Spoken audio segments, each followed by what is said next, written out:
Thanks for stopping by. You're listening to How'd You Sleep? I am so glad to hear from you. Welcome to another episode of How'd You Sleep? Get into it. I tire of hearing this word because so often we are, you hear the term journey, enjoy the journey. And the truth is, I don't want to enjoy the journey. I'm not enjoying the journey. It freaking sucks because I'm not at the finish line yet. I'm not where I was promised as a child in the 80s and in the 90s. If I do this, then this will happen. Whether it's honor your father and your mother, your days will be long, given it gives back to you. Whether it's one of those sow and reap, and it's like, well, what am I reaping? Because that's not what I sowed. Whether it is work hard and you'll get what you worked for. All of those wonderful adages we hear. And where's my win? So a little bit about me. I will be 43 in 2 weeks, a little more than 2 weeks, the 26th of September. That's actually, 3 weeks, I'll be 43. I don't have children, yet. Depending on who you're speaking to, the response is, you still want them? Have you tried? Depending on who you're talking to. Faith-filled people will add a propeller to your back like none other. People that are not full of faith, people that don't consider, definitely people that lack empathy. They're not the ones that you want to share your dreams with, and they're not the ones with whom you can be vulnerable. They are the ones who urinate on your dreams, that urinate on your audacity to want more, your audacity to give the dams that you give. Not being a mother by now, for me, depending on the hour of a particular day, of any particular day, puts me in a headspace of why not? I've never asked what did I do wrong, because I've always been very intentional of making sure that I did not get pregnant. People were nice to date. No one was worth spending an awful at least 18 years with. But sometimes I wonder, would it have been worth it just to, and then I say to the other part of me says to myself, just to what? Have some stinking photos and a bunch of frustration because that joker was everything that you thought he was. And now you have this child, this beautiful child, a representation of what y'all were in the moment. And while he grows up and evolves, he or she grows up and evolves into this beautiful human being, you and the man that created them with you are no more. It wasn't a risk that I wanted to take. I didn't think I would be here and not be a mom. I remember being 36 and having a conversation with my gynecologist, and tears, while I'm in the stirrups, tears just streamed. Also, so, I'm not going to say TMI. If it is, then it is. But I feel like we share so much unfortunate news, and we are plagued and inundated with ignorance. So this is my story, my song. You're welcome. Or I should say, welcome to a piece of my heart. Sometimes you'll hear a baby's cry and it's like, oh man. Sometimes you're changing a diaper of a loved one's child, and sometimes it stings. I take you back to the conversations of suicide. I take you back to the conversations of empathy. We don't know who we're walking past, who we're talking to, who we're angry at, who we're honking the horn at. Everybody is dealing with something. Whether it's frustration, whether it's firing from a job, whether it's learning that you are not fertile, whether it's getting a notice that you have to try a little harder even though you gave 155%. Everybody is dealing with something. And some of us, I have this friend, and if they say, I'm like, how you doing, honey? And they always say, oh, I'm fantastic. And it started annoying me. And I was like, okay, no one's always fantastic. And I'm feeling a little like you're putting on, because you're always great.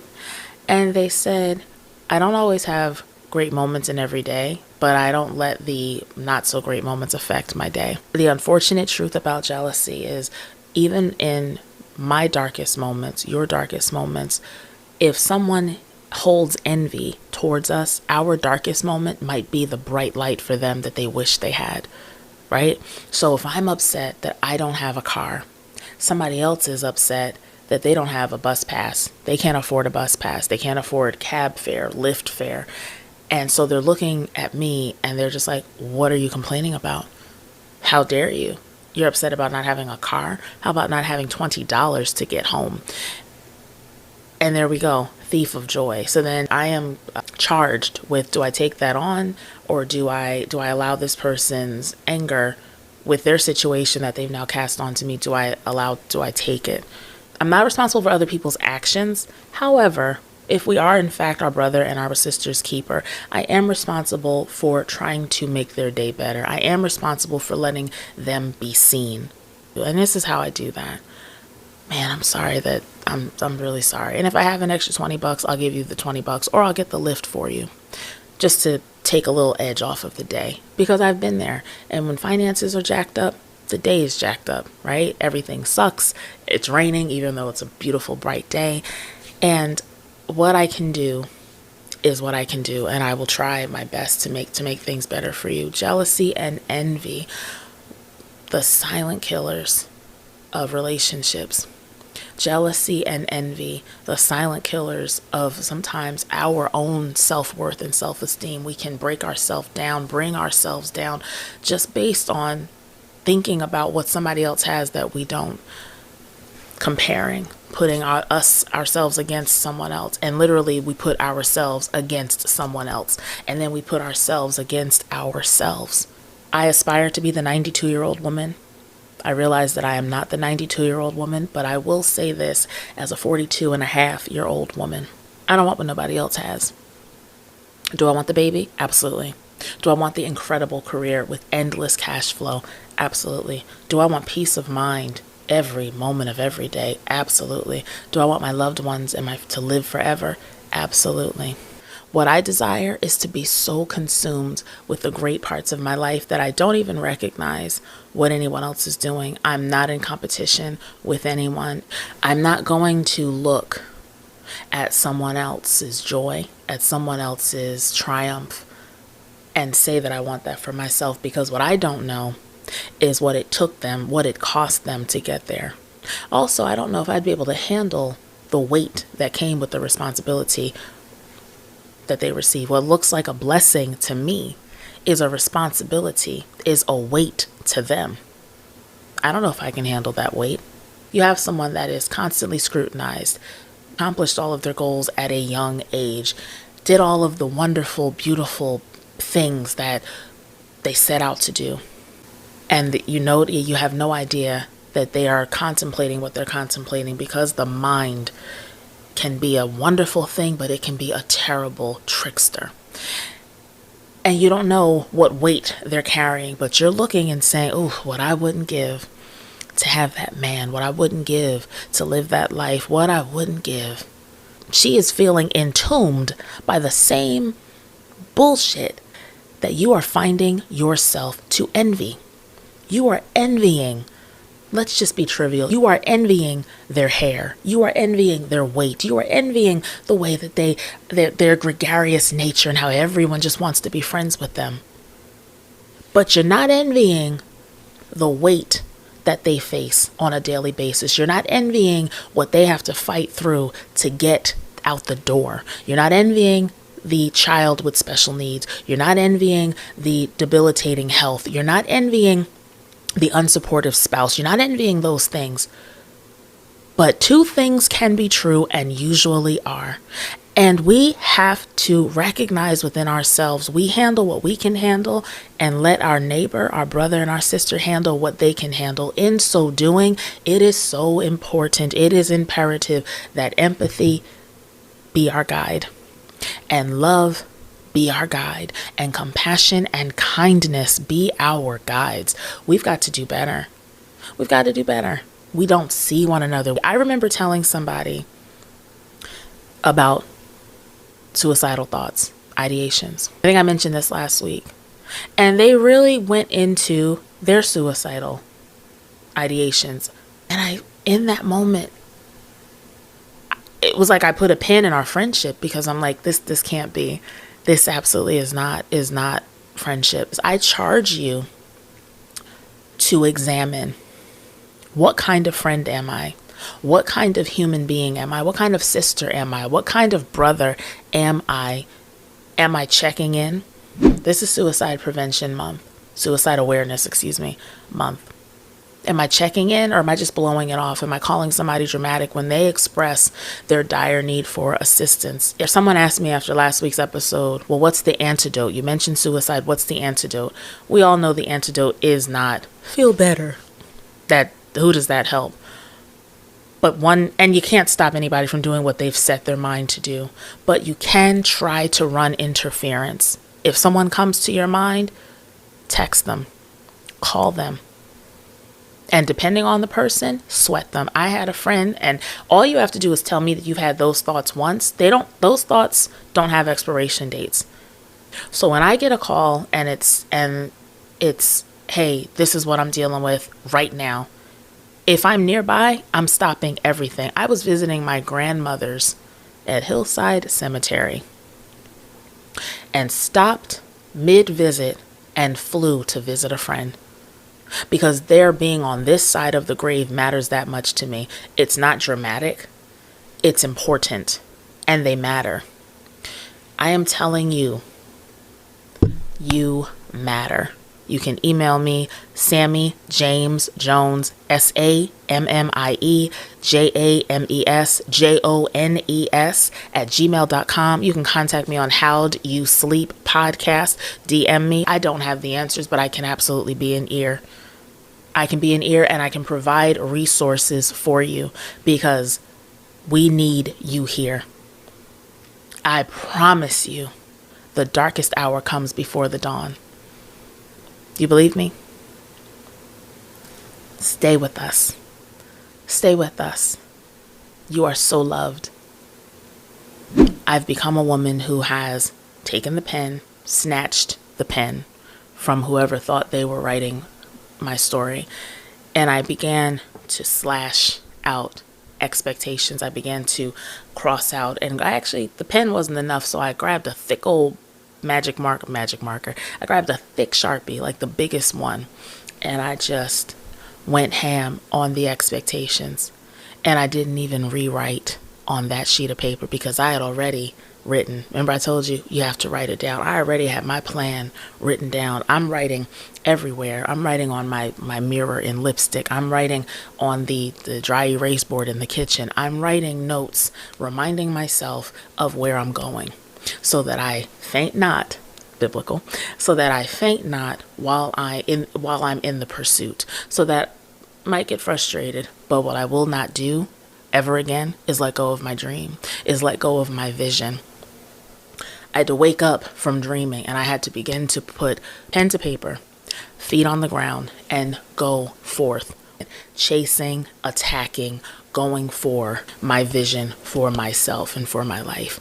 Nothing was going to happen if I just sat and just watched. So I decided we're going to do a book a month. Back to naked. Black women bear all about their skin, hair, hips, lips, and other parts. Okay, the name of this is No Fairy Tale by Natel Giancana. I do hope that I'm saying your name correctly, sis. The good hair is what it is, an open secret, something we all recognize without a textbook definition. Intuitively, we know what it means, what it looks like, and who has it, which is why writing about mine made me so uncomfortable. Nervous that putting my feelings and fears about my super curly when wet hair in print might make the good hair real. And if that was the case, I was going to put a name to the face of this good stuff. Then I could never stop defending all of us who aren't stuck up just because their hair lacks kink. The Maureen Peels of the world have made it difficult for me. She was the snotty, rotten little bitch in Toni Morrison's The Bluest Eye. Maureen luxuriated in her high yellow skin and long hair, exploiting the adoration heaped on her by adults, calling other girls black and ugly when the going got tough. The real-life Maureens have played up to all the worst stereotypes, making women like me, who were born with similar attributes, self-conscious about these features. I have been the scared little girl begging for acceptance, feeling guilty about the attention I'd received for something as trivial as hair. At 25, I still didn't want to own the uneasiness that I've masked with self-righteous smirks and running critique of all the music videos that exalt LSGH, light-skinned, good hair girls. I certainly didn't want to relive the time a friend shut me down with her own smirk and a question, "Noelle, what do you think you look like?" But after I put my tentative first thoughts into words and onto the page, I decided that it was time to put an end to all the fairy tales told about girls with good hair who have it made and get off so easy. So let me tell you about a girl with good hair that wasn't so good for her after all. In La La Land, my home of Los Angeles, long-haired girls are a dime a dozen, and the hair you don't grow, you simply buy. Growing up, my super curly when wet hair that hung halfway down my back didn't make me feel special, but everyone, my mom, neighbors, families, friends, classmates, always had something to say about it. My hair was so long and pretty. I was so lucky to have a good grade of hair. I thought I was so cute, and so much better than other people. That last part, my supposed belief in my superiority, had always been the most painful. I hated the sixth grade boys who told my best friend that her short, nappy hair wasn't as nice as mine, but in her envious glare, I could see that she hated me. I was always on the run from the slighted power of the bigger girls who threatened to beat me up to prove that my hair didn't make me special. I still smart from the backhanded compliments of female peers who congratulate me for actually being cool rather than stuck up. So I did it. At 21, during my last year of college in Northern California's Bohemian Bay Area, I cut off my hair. As 6 inches of the super curly when wet hit the floor, so too did the preconceived notions and false assumptions that had literally swirled around my head. I was excited, empowered even. I had defied my mother's lifelong insistence on preserving the length and rid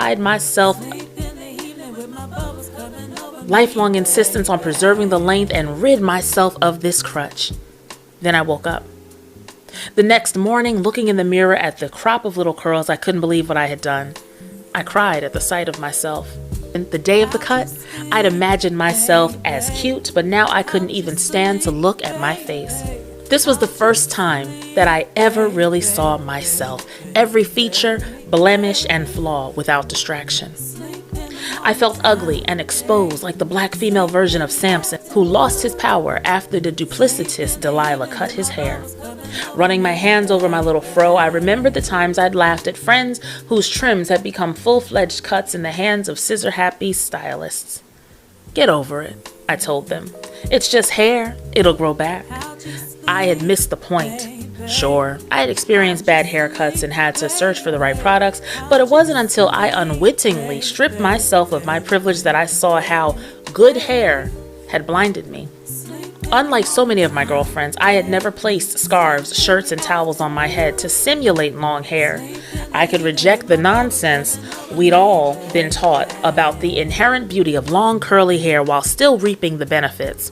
All my life, I had been afraid to openly admit that I liked my hair.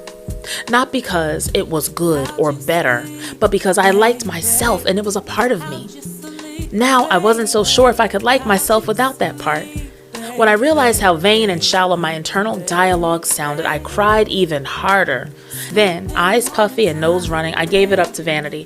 I called my friend Amber, queen of the brown-skinned girls with killer confidence, to accompany me in my insanity to the fabric store, where I was prepared to buy enough material to keep my head wrapped for eternity, if need be. Eternity lasted only 3 weeks. During that time, I got used to my new hair and, strangely enough, my new, more honest self. I was ready to take a trip home. When I walked through the door, my mom acted as if she didn't recognize me. Then she looked appalled. Then she told me she hated what I'd done and couldn't make sense of why I would cut off all that long hair God had blessed me with. I was surprised at the words coming from this woman who had told me about how my crazy father would comb her kinky hair while she was pregnant with me and say, "I hope the kid doesn't get hair like yours." Apparently, she had hoped for the same. Although my feelings were hurt, her anger showed me that I had taken a major step toward controlling my life and a leap away from letting others, even my mother, define me. If my mother was disappointed, men were simply turned off. Gone were the days of being approached by a man even though he had only seen me from the back. Apparently, regardless of texture, short hair wasn't such an attention grabber. With long, good hair, I attracted black men who wanted to know if I had Indian in my family and said ignorant shit like, "You must be mixed with Puerto Rican or something." Being an LSGH girl often held discovering that someone whom I really liked was attracted for only the most surface of reasons. I've lost track of how many times I have searched for patterns in a boyfriend's old relationships to see whether or not they all looked like me. Still, as much as I waged protests before, I was now stymied and insecure about the undeniable fact that I wasn't being found as attractive as before. A lot of attention may be whack, and for men I would never want, but I'd be lying to say I didn't care or had never made being noticed an objective. As years passed and my hair settled back to mid-shoulder length, the conflict still persists within me. I've learned, fully in theory and haltingly in practice, not to devalue the way I look, but to interrogate the thing that makes my hair good or better. Still, I am afraid to fully embrace my hair. Yet, as I type these last words, I am satisfied, vindicated even, to have the chance to tell the other side of the story. I was once told that nobody wants to hear your good hair woes, but woes they are not. This is my story. No fairy tale, no happy ending, just me. It pierced me when I read, "I hope our daughter doesn't have kinky hair like yours." If you go to my first episode, I showed you my whole self. I'd rather be standing naked at the Apollo Theater with my saggy boobs than be in public with my natural hair untwisted, just like the full half interesting looking fro. I am learning to love it. I am unlearning decades and centuries of not good enoughness because of the texture of my hair. And I too have been told, should you have a child, I hope that the father has a soft degree of hair. But that's, other people have bigger things, right? And so I'm told that as well. Interesting. I mentioned something about when we were talking about suicide in last week's episode and how people will look and, because your life looks a certain way, you have nothing to complain about. Everything is great. And it is so ignorant. Let's think about the most beautiful stone, the most beautiful wooden table. Anything that we look at and love, just know that there was pressure and pain to get there. We all know the story about the diamond. We all know how the pearl gets here. Irritation, pain, pressure, heat, all of those things make some of the most lovely things. Can you take the heat? Can you take the pressure? I'm going to leave you with this. Mind your business. Fight your mama. No, I'm going to leave you with just give the world love, man. Just give the world love. Give the world love, man. Give the world love. I'm working on giving more love.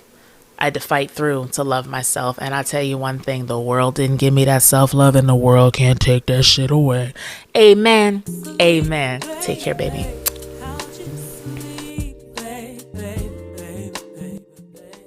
Healing is our mission at How'd You Sleep.